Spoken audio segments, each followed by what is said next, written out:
Samadin Media Channel.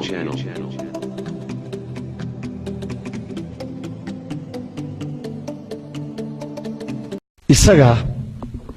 35 gacmood ayaa eegaya xirmadii oo midba taaban oo waxay gacmahaasu jeermis iyo dhib wadaan adan midna la socon marka intaan isagaba la gelin dushiis waxa dhici kara in wasakh fara badan ay saaran tahay haddaan se u gudbo jaadka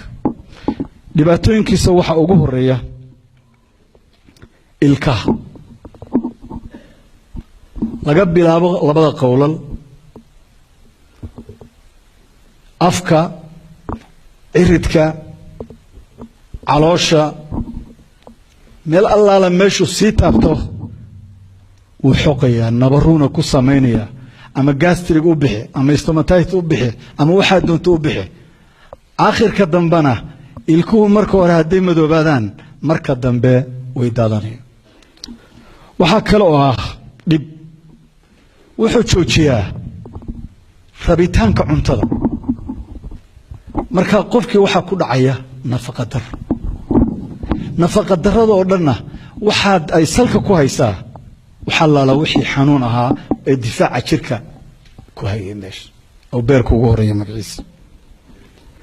wuxuu leeyahay oo kale calool istaag jaadka oo aan idiin sheegay muddo ayuu wadnaha garaaciisa iyo dhiigga kicinayay aakhirka dambe wadna xanuunku iyo dhiig karku waxay ka mid yihiin afarta shay ee ugu waaweyn ee vaaligas keena markii subagga iyo macaanka laga tago saddexdii kale halkan bay ku dhayin xididadaa xumaanaya wadnaha garaacaya daalaya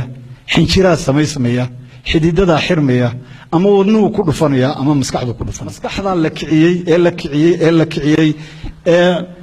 intaas oo goor kicis la geeyey ayaa bacdan iyo shakigan iyo waalidan iyo buuqan marka dambe